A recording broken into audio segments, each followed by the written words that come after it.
All right, today we're going to be wrapping up World War II and getting ready to discuss and learn about the Cold War. And really, the Cold War has its elements or its beginnings in World War II, and that's why we're looking at the Yalta Conference, which was in February of 1945. It's the last time that these three countries and these specific three leaders will meet, because the United States leader FDR, Franklin Delano Roosevelt, will die before the next major meeting of the big three.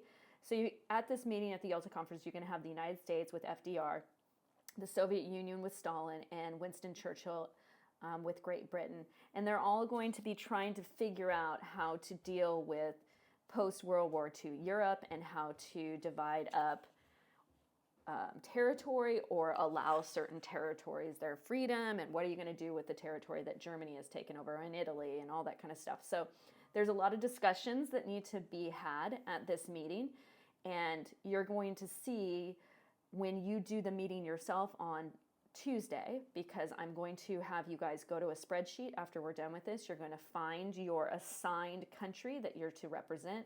Then you're going to be doing some reading and research to prep for negotiations. And you guys are going to go in and you're going to negotiate on Tuesday in breakout rooms, and you're going to try to come up with a peace negotiation that's going to work to hopefully stop, World War III. So let's look at some of the elements that are important that are going to be talked about at the Yalta Conference, and then you're going to have to figure out for yourself how you're going to deal with it.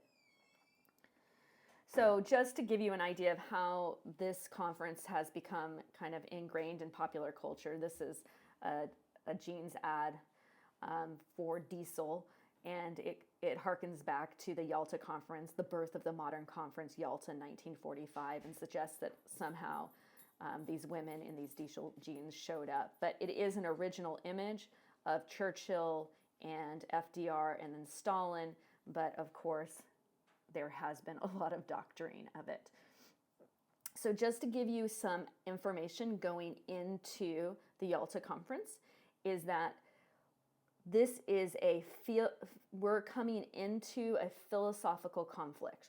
So the Grand Alliance that was put together for World War II, where you have the Soviet Union working with the United States and Great Britain, at the foundation of it, there is conflict over different philosophies of government. So you have the communism versus the capitalism, those two sides. And there's some history, kind of some anger, because the Russian Civil War, obviously the White Army was supported by Great Britain and some of the countries that didn't like communism. And so there's some bad history there. There's also some frustration because of the Non-Aggression Pact. This was an agreement that was made between Stalin and Hitler at the beginning of World War II, where they divided up Poland, and there's not a lot of trust there. So you have a lot of baggage going into this conference in Yalta. And you can see here Russia is kind of depicted as being in this image under the influence of Germany. Look at, it's drunk, it's got anarchy. And over here, you have the concern of both Uncle Sam and Great Britain that if they loan money to Russia, they're somehow going to be supporting communism. So there's a lot of fear there. Here are just a few political cartoons that have some of that background that we were talking about that was so important regarding the Non-Aggression Pact. So on the left-hand side, it says, "Wonder how long the honeymoon will last." And you've got the wedding cake, I don't know if you can see on the bottom left, that has the swastika and the hammer and sickle put together. You have the two holding each other.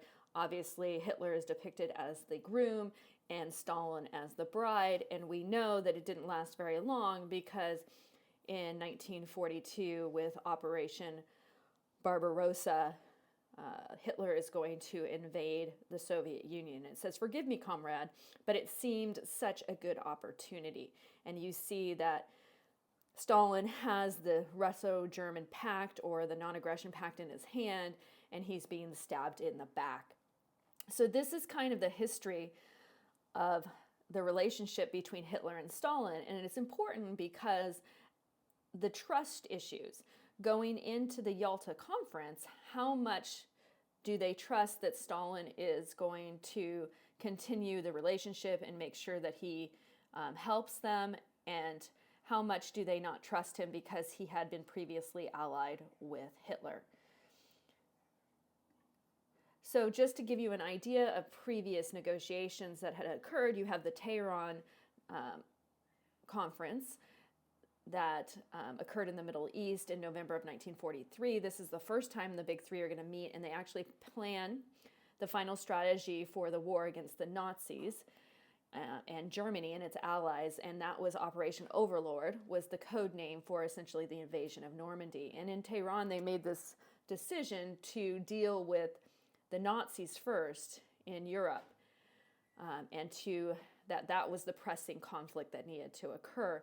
And I will say that Stalin was pretty upset because he wanted help on his side on the Eastern Front, and in this Tehran conference, they had decided to start on the Western Front and to invade through France, and that was a frustration that Stalin had going into the Yalta conference was, hey, you haven't been helping me. The war has been very difficult on the Eastern Front, and so there's a lot of frustration on Stalin's side. So in Yalta, the Yalta conference in February of 1945, there's going to be the final plans that you're going to have to negotiate on how to defeat Germany, what post-war Europe is going to look like, setting a date or creation of the United Nations, and the conditions for which the Soviet Union will enter the war against Japan, because again, Japan is going to take more time to defeat, and you're going to have to be working all the way until August of 1945. So you'll do the Yalta conference in your negotiations. There is another conference in July of 1945, and that's the Potsdam Conference, and that happens actually in Germany, right outside of Berlin, because Germany has already been defeated, and so the Soviet Union will come together with Stalin, and you'll have Churchill again, and instead of FDR, because he will by that time have died, you will have Truman, who is going to be the president for when the atomic bombs are dropped on Japan. So here's a little bit of the military situation going into the Yalta Conference to give you some context. On the Western Front, you're having your last big surge by the Nazis in what's called the Battle of the Bulge. And so there's the United States and some of the French soldiers are being pushed back, and the Nazis are kind of doing a last stand counteroffensive. At the same time, on the Eastern Front, the Soviet army is racing through Eastern Europe trying to get to Berlin. And by the time that the Yalta Conference occurs, the Soviet Union is 40 miles from Berlin. They were able to race through Poland in 3 weeks. And so again, you kind of see the majority of the Nazis' strength is on the Western Front now. And the Soviet Union is kind of having a much easier time moving to the west from their location, which is making people nervous, because if Stalin gets to Berlin first, are the United States and Great Britain going to be pushed out of that great city? And so you can see on the right-hand side that image of Uncle Sam kind of almost being pushed out of Berlin by Stalin, and that being a big fear. So you guys are going to go to the spreadsheet. You're going to find your name and under what country. Be very careful. If you're dyslexic, take a moment, because one says SU, I think it's the first column, Soviet Union, and then there's another column that says US, United States. So you want to make sure you do the right one.